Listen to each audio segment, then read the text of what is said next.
Hello and welcome to the Alpha Edge Podcast, the show for men over 50 who refuse to fade out, slow down, play small, or settle for average. I'm your host, Kevin English. I'm a healthy aging expert, coach, and founder of the Alpha Edge, and I am here to help you get and stay strong in every dimension of your life, physically, mentally, emotionally, morally, and spiritually. You're here because you're ready to reclaim your power, to own your masculinity, and lead your life with strength and purpose. If you're ready to sharpen your edge, revive your drive, and lead like a man who's built for more, you're in the right place. All right, men, let's get after it. All right, man, if you've been rolling with us for a little bit, you already know this name. Yes, this is the same David we talked about back in our Slay Your Giant episode that we did a few weeks back. This is the same shepherd kid. He's the giant killer. He's the man who ran towards Goliath when trained soldiers were hiding behind the lines. So, just a quick recap on this guy, David. So, he's got roots as a shepherd boy. So, he learned his courage and his skill alone in the pasture. He was killing lions and bears when nobody saw. He was doing that work. He had God confidence. He didn't measure giants against himself and his own strength. He measured them against God. And David's, of course, his big moment was the sling, the stone, giant down. Israel explodes. David's name goes from nobody to national hero overnight, and then finally this puts David in the palace. So after defeating Goliath, David is brought to King Saul's court. Now at this point, David is, of course, he's the shepherd boy, he's a musician, he's a warrior, he's a poet, he's a growing commander, and his favor is rising, the spotlight is on him, and some pressure starting to build. And this is where another warrior steps onto the stage and into our story here. This wasn't an enemy, it wasn't a rival, but this was Jonathan. So Jonathan was the son of King Saul. He was the man who should have seen David as a threat, but instead he becomes the most loyal brother David will ever have. And that's what we're going to dive into today. So let's start by asking this question straight up. Who is standing shoulder to shoulder with you right now? Not who follows you online, not who gives you the bro nod at the gym, but who knows your battles, who sharpens you, who calls you up, who holds you accountable, who shows up when the arrows are flying. Look, most modern men are isolated. We've been sold the lie of the lone wolf alpha. Do it yourself. Don't need help. Stay hard. Stay distant. Stay untouchable. And yet inside, men are starving for brotherhood, for real loyalty, for a man who will call you up, not just hang out with you while you drift. Look, isolation is where good men rust, and brotherhood is where warriors are forged. So let's get to it, guys. Let's talk about this brotherhood. Let's talk about Jonathan and David. So David is the rising young warrior. He's the hero. Jonathan is the crown prince. He is the son of King Saul. He's the guy who, by all rights, should be threatened by David's success. But instead of competing, he covenants. Instead of protecting his own status, he strips off his royal robe, hands David his armor and sword, and says, maybe in action, if not in actual words, I see who God has called you to be. I am with you. Guys, that's not soft. That is masculine loyalty. And let's be clear, this isn't a casual friendship. This is a battle bond. This is a I'll stand between you and the spear kind of a bond. This is I'll talk to the king, even if the king is my father, and I will take the risk to protect you. This is your calling doesn't threaten me. I want you to win kind of brotherhood. Men, every king needs a warrior brother. Every man walking towards purpose needs men beside him who will celebrate his calling, even when it outshines their, who will warn him when the enemies are circling, who will speak truth when power twists, who will stand in the gap when life gets crazy or violent. So here's the gut check. Do you have a man who knows the real you and still stands? Do you have someone who would risk reputation to defend you? Are you that man for somebody else? Or are you still playing solo, guarding ego over brotherhood? Because here's the truth. You cannot build a kingdom alone. You cannot fight every battle alone. You weren't designed to lead alone. So today we're going to dig deep into 1 Samuel chapters 18 through 20. This is the story of Jonathan and David. We're going to pull out a blueprint for masculine brotherhood, allegiance, advocacy, and shared assignment. So if you have been walking alone, this episode is your wake-up call. If you've been competing with men who should be your brothers, this episode is your course correction. If you've been praying for a real tribe, I want you to lean in. Every king needs a warrior brother. You guys, I want you to find your tribe. I want you to stand shoulder to shoulder with your brother. Let's go. Let's get after it. All right, guys, just as a quick recap here, David is fresh off one of the most iconic victories in the history of mankind. Goliath is down. Israel is electrified. King Saul is impressed. And David, he's just getting started. So David is brought into Saul's palace. He becomes a commander in the army. The people love him. The women sing about him. They sing, Saul has slain his thousands, but David his tens of thousands. Can you feel the tension? The king's approval starting to turn to envy, the weight of attention settling on a young man who was just slinging stones in the pasture a few weeks ago, and that's where we meet Jonathan. Now, let's be real. Jonathan should have been threatened by David. He is Saul's son. He's the heir to the throne, the one with the royal bloodline, the pedigree, the crown on the horizon. And here comes this teenage shepherd boy blowing up his social status and becoming the people's favorite. But instead of posturing, instead of flexing his rank, instead of feeling insecure, Jonathan's spirit is knit into David's. Scripture tells us in 1 Samuel 18:1, the soul of Jonathan was knit to the soul of David, and Jonathan loved him as his own soul. This wasn't a bromance. This was alignment, covenant, brotherhood. Jonathan recognized that God's hand is on David, and instead of resisting it, he leans into it. He does something radical, something few men today are man enough to do. He strips off his royal robe, he takes off his armor, he gives David his sword, his bow, and his belt. Now look, this is more than generosity. This is symbolic. This is Jonathan saying, I see your calling, and I honor it more than I cling to my own crown.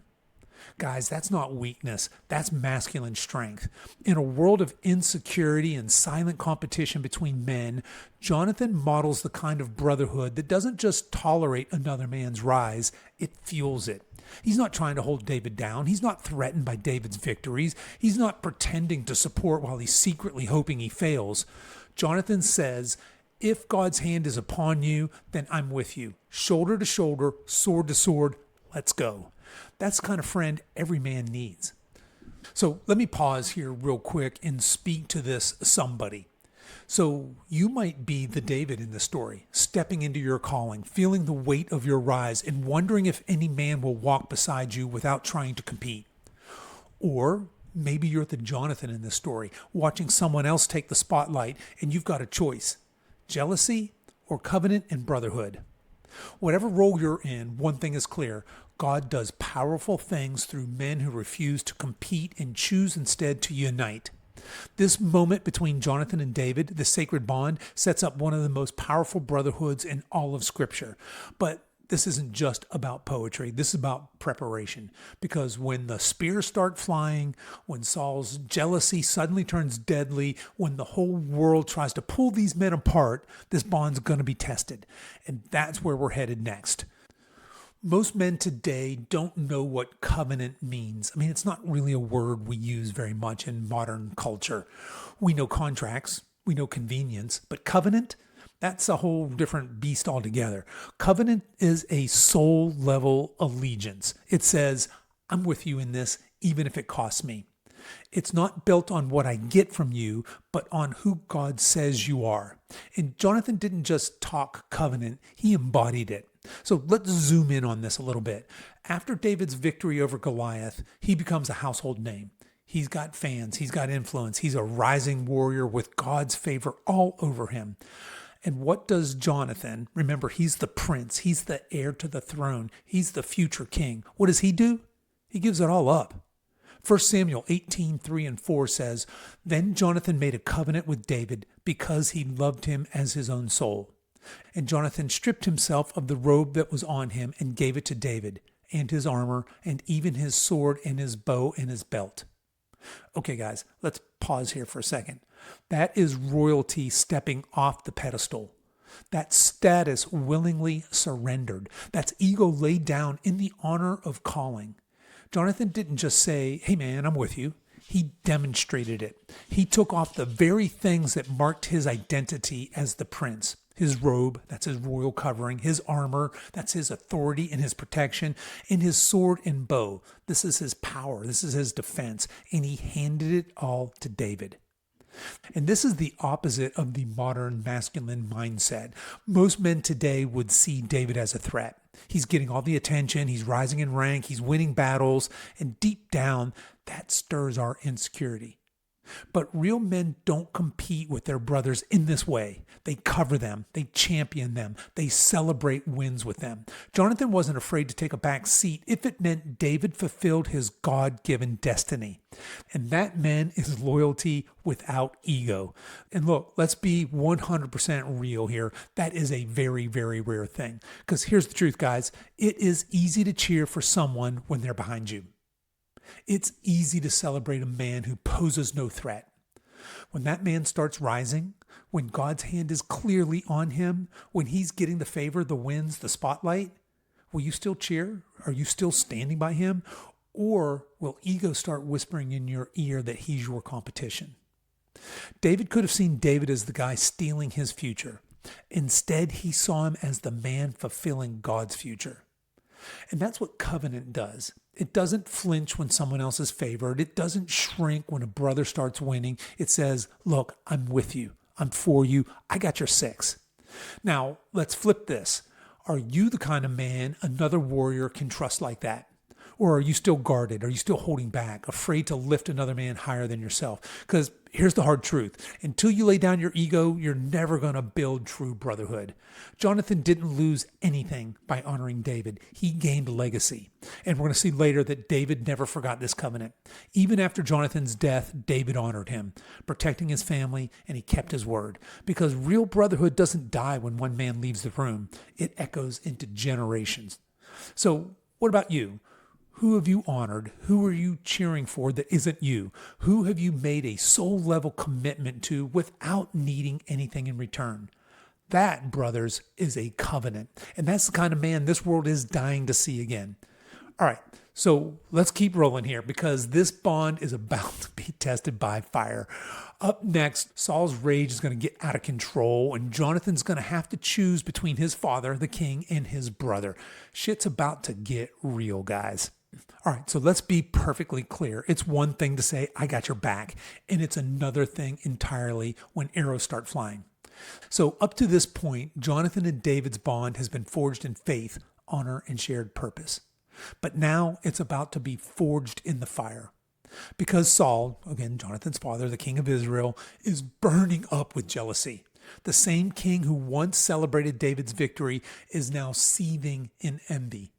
And why? Because David is favored. He's loved by the people. He's winning. And Saul, he sees the writing on the wall. David is the man God has chosen. So Saul does what weak men do when they fear stronger men. He plots to eliminate him.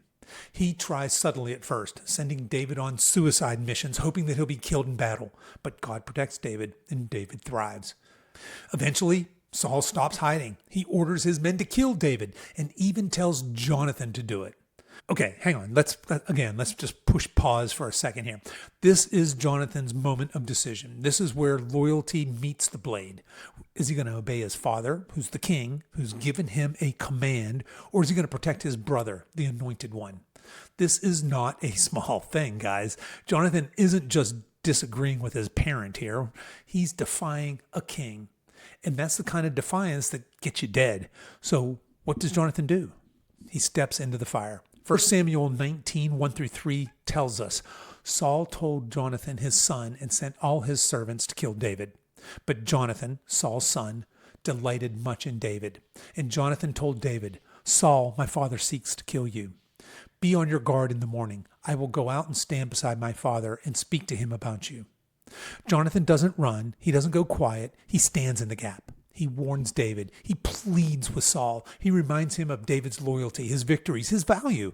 And for a brief moment, Saul's listening. He swears not to harm David. But broken men break promises, and Saul's rage is going to return. The threats intensify, and now Jonathan has to go deeper. He doesn't just defend David with words. He's going to risk his life to test Saul's intent. They come up with a secret plan. David's going to stay hidden in a field. Jonathan's going to go to a feast with Saul. He's going to test the waters, see if his father still plans to kill David. And when David's seat is empty, Saul's mask falls. He loses it. He curses Jonathan. He rages at his own son. 1 Samuel 20:30 says, "Then Saul's anger was kindled against Jonathan, and he said to him, 'You son of a perverse, rebellious woman, do I not know that you have chosen the son of Jesse to your own shame?'" Translation here is, "You picked the wrong side, boy. You have shamed this family. You're done." And what happens next? Saul picks up a spear and chucks it at his own son. Let that sink in there, guys, for a second. Jonathan could have played it safe. He could have distanced himself from David. He could have said, "Hey, man, I love you, but look, I got my own family to protect here." But he didn't. He stood in the gap.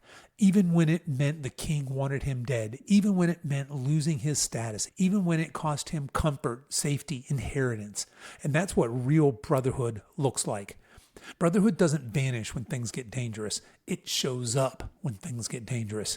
And guys, this is where we need to get brutally honest. Who are you willing to take a spear for? Who are you protecting behind the scenes, not just praising in public? And are you willing to risk rejection, ridicule, or even relationships to cover the man God has put in your path?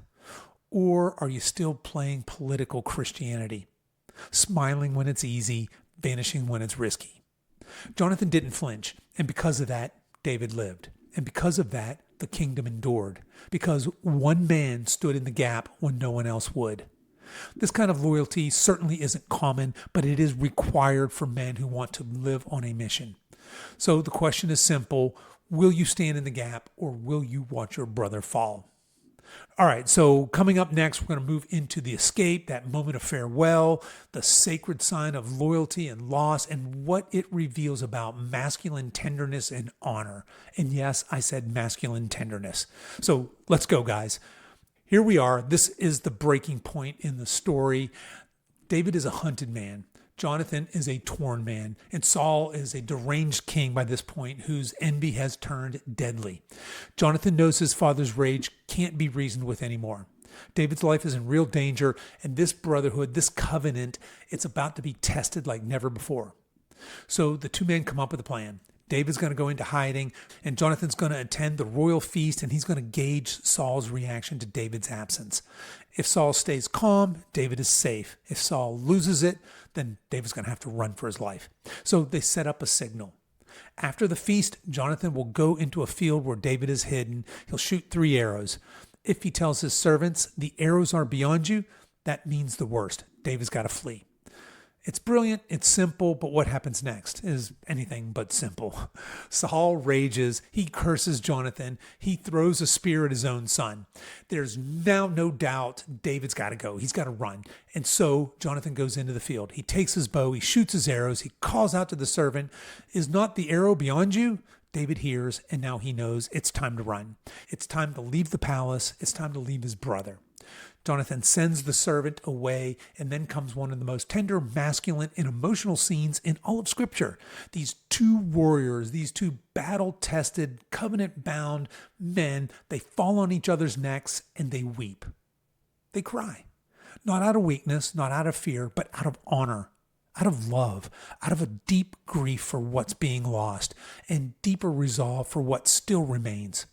1 Samuel 20:41 and 42 tells us, "David rose from beside the stone heap, and he fell on his face to the ground. They kissed one another and wept with one another, David weeping the most.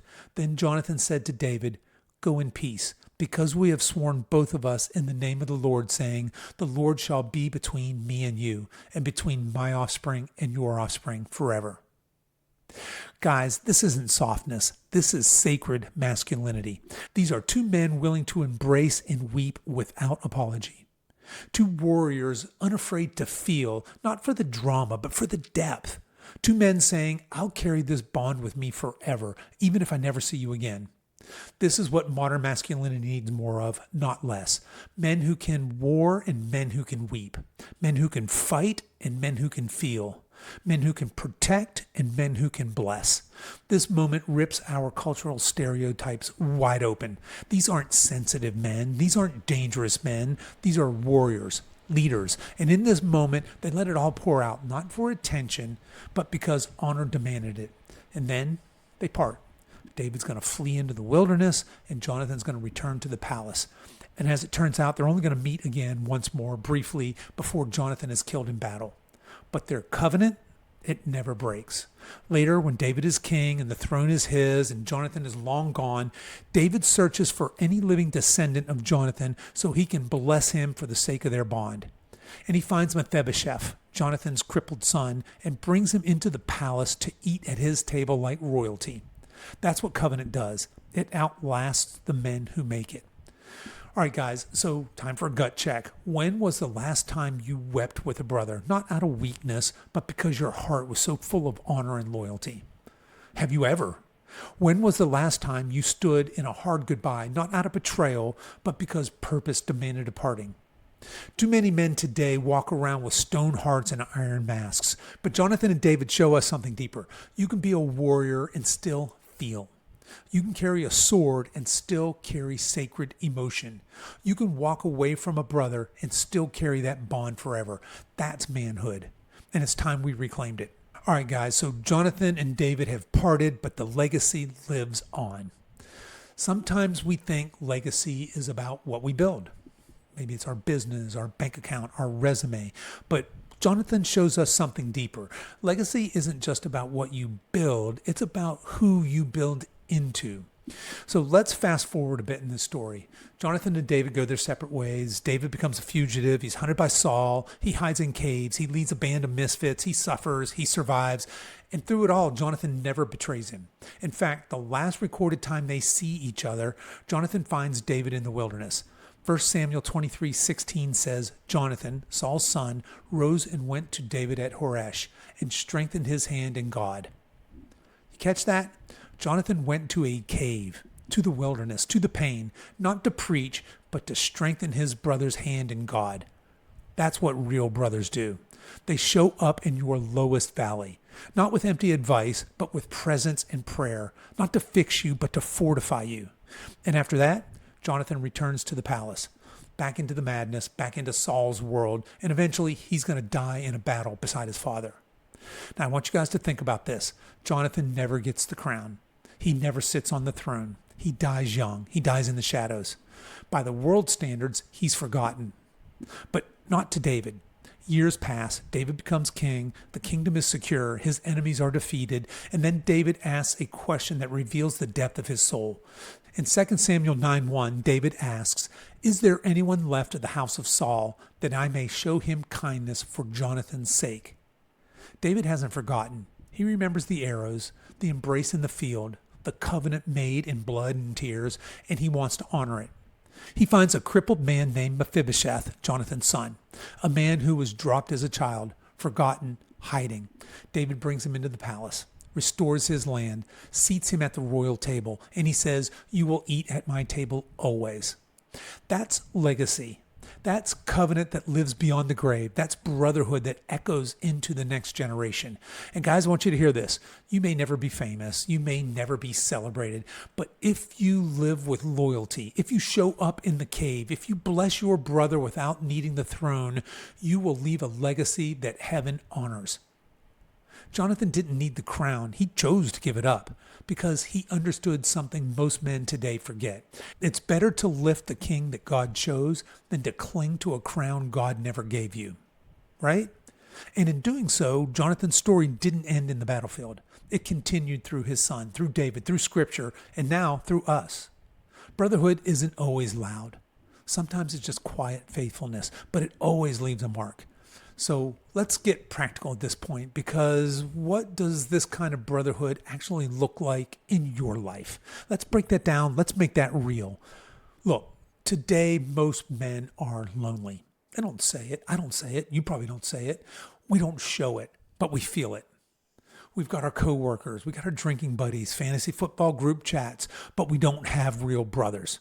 We don't have men who will call at 2 a.m., men who will show up when life goes completely sideways, men who will throw themselves between you and the enemy, even if the enemy is your own destructive behavior. And guys, that's a problem, because you were never meant to fight alone. From the beginning, men were wired for mission in the context of brotherhood, in a tribe, in a pack. Even Jesus, God in the flesh, walked with the 12. And of those 12, he had an inner circle of 3. If Jesus didn't walk solo, what makes you think you can? Let's go back to David and Jonathan. What would have happened if David didn't have Jonathan? No warning, no escape plan, no protection, no covenant, no kingdom. David doesn't survive without his brother in the gap. He doesn't rise to lead without someone covering him in the shadows. And the same is true for you. You're not called to be a lone wolf. You're called to lead with a pack, a band of brothers. So, time for some hard questions. Do you have that?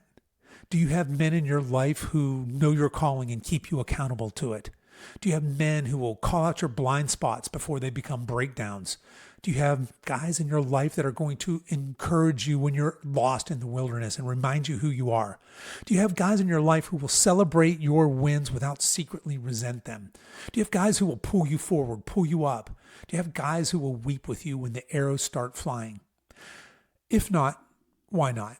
Because here's the raw truth. You can have a 6-figure income, hell, a 7-figure income. You can have a jacked body and a killer career and still be weak if you're walking alone. Lone wolves don't last long. They burn out, they break down, they disappear. But men who walk shoulder to shoulder, these men endure. So here's your invitation. Start building your band of brothers today. Not just guys you can laugh with, guys you can go to war with. Men who make you better, men who sharpen you, men who love you enough to confront you, men who you'd take a spear for and who would take one for you. And if you've already got that, pour into it, deepen it, make it sacred. And if you don't, start pursuing it. Text a friend, set up a coffee, join a men's group, start a men's group. But whatever you do, don't settle for surface level friendships while your soul starves for brotherhood. Because every king needs a warrior brother. Every David needs a Jonathan. Every man needs a band. And you don't find that by accident. You build it with intention. All right, so time to bring this home. It's time for a challenge. It's time to step out of isolation and into covenant. Guys, I want you to hear this.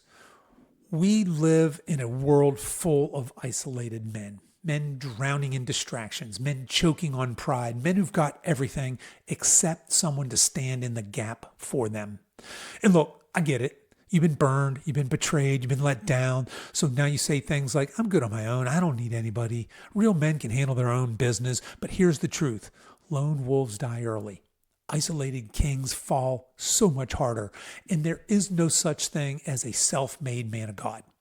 If David needed Jonathan, so do you. If Jonathan was willing to give up his throne to protect his brother's purpose, so should you be. This isn't about having bros. This is about building a covenant, a circle, a bond, a band of brothers who fight, fall, bleed, and rise together. So here is your Alpha Edge challenge for this week. Number 1, I want you to identify a brother. One man, just one. Someone God's already placed into your life. Maybe this is a friend, a coworker, or someone in your church, or someone in your gym. I want you to text them, call them. I want you to say, hey man, let's go grab coffee. And I want you to say, I want to be a better man and I need someone in my corner. Don't overthink it. Don't make it weird. Don't wait for the perfect opportunity, the perfect guy. Just take that first step. Number 2, I want you to tell this guy the truth. Tell him you're tired of shallow. You're tired of pretending. You're tired of carrying it all on your own. Tell him you just want to build something deeper. You don't want to just hang out, but you want to build honor. You don't just want banter. You want a bro who is battle ready.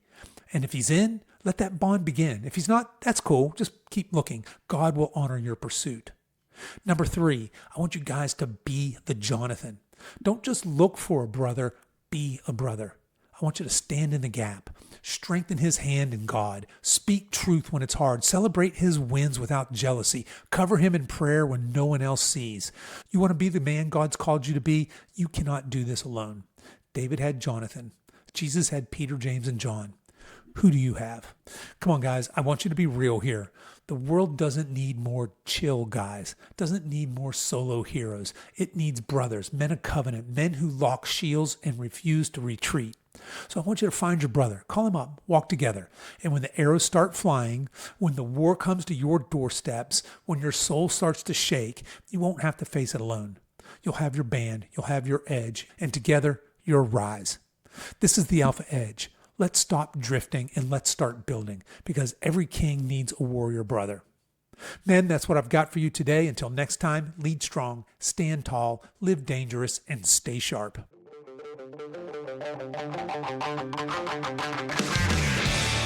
Okay, men, that's our show for this week. Don't forget to download our free guide titled How to Raise Your Testosterone Naturally. You can find the download link in the show notes for this episode on whatever app you're listening to this podcast on. If you've enjoyed today's show, here are 3 ways you can support us. Number 1, share this episode with a friend.